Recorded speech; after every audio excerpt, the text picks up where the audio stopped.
ஓசூரில் பிஜேபி சார்பில் முன்னாள் பாரத பிரதமர் வாஜ்பாய் அவர்களின் 100வது பிறந்த நாள் விழா மற்றும் கிறிஸ்துமஸ் திருநாள் கொண்டாட்டங்கள். கிருஷ்ணகிரி மாவட்டம் ஓசூர் மாநகராட்சியில் கிருஷ்ணகிரி மேற்கு மாவட்ட பிஜேபி சார்பில் முன்னாள் பாரத பிரதமர் அடல் பிகாரி வாஜ்பாயின் 100வது பிறந்த நாள் விழா வெகு விமர்சையாக கொண்டாடப்பட்டது.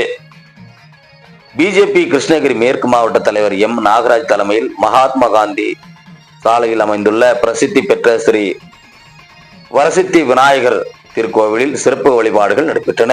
பின்னர் மகாத்மா காந்தி சிலை அருகே அலங்கரித்து வைக்கப்பட்டிருந்த முன்னாள் பாரத பிரதமர் அடல் பிகாரி வாஜ்பாயின் திருவுருவப் படத்திற்கு மலர் மாலைகள் அணிவித்து மலர் தூவி மரியாதை செலுத்தப்பட்டது.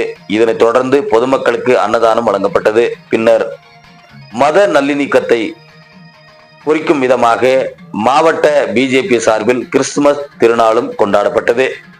இதனையொட்டி கிறிஸ்துமஸ் தாத்தா வேடம் அணிந்து ஒருவருக்கொருவர் பிஜேபி நிர்வாகிகள் கேக் வெட்டி ஊட்டி மகிழ்ச்சியை வெளிப்படுத்தி கிறிஸ்துவ மக்களுக்கு கிறிஸ்துமஸ் நல்வாழ்த்துக்கள் தெரிவித்துக் கொண்டார்கள். இதில் ஏராளமான பிஜேபி நிர்வாகிகளும் கட்சி தொண்டர்களும் பலர் பங்கேற்றனர் என்பது குறிப்பிடத்தக்கது. எதிர்நீச்சல் தொலைக்காட்சி செய்திகளுக்காக ஓசூரிலிருந்து செய்தியாளர் செல்வமுடன் ராமச்சந்திரன்.